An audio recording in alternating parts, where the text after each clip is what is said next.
Well, Nkem Ifejika spoke to Ochechi Okukanu, Mr. Kanu's wife, and he began by asking her if she knew where her husband was.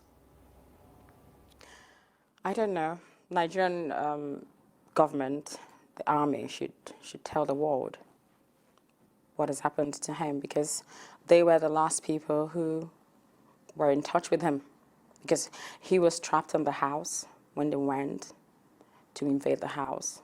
And that was when he called me. He says, "Dog, can you hear the gunshots?" You know, I panicked. I started screaming. I said, "What's going on? What's going on?" He said to me, "The military men are here. They are shooting." Loads and loads of people died, lost their lives, and Nnamdi Kanu is nowhere to be found. I mean, how do you raise a child who has a father but doesn't have a father? What do you do? It's difficult. That's very emotional. Okay. Do you show him pictures? What do you do? Yes, before the invasion, we would, be on. We're doing WhatsApp, Skype, video call, and so he knows him. And now that he's not even, we don't know where he is, if he's alive or dead. He goes sometimes. He says "Daddy," and that kills me more because I don't know what to say to him.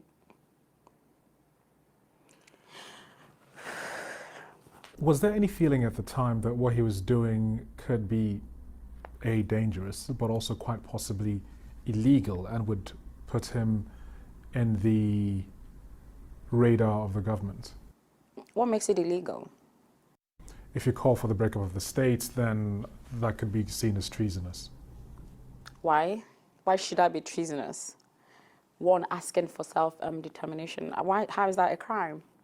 It's not a crime. What do you say to those, and this is something that I've heard a lot, which is that your husband left his family in the safety of Britain to go to Nigeria and encourage people to, in a sense, die for a cause that he was not willing to put his family at risk for? Do they even know what I go through? It's something I can't explain. My parents-in-law, I don't know where they are. Nobody has a home. We're homeless. Is that not a sacrifice? We are suffering it too. So whereby he's in this very mission is the utmost sacrifice. Winnie Mandela, she once was on exile. She went on exile. The children suffered. So that is what happened. So if somebody sits back and said, your family is not, the person is the typical stupid African person we're talking about. Because you need to reason that for this man to do this, his family is the #1 risk. Because when they go for him, after him, the next person is his wife. So looking ahead to the next election, do you think that your husband's issue should be one of the things which people think about as they go to the polls? In the next coming election, need to have that in mind, that for us to ever be better, we need to stand up.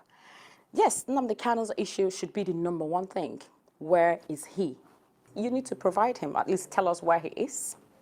You need to at least do something before you run an election. Otherwise, we're not going to vote.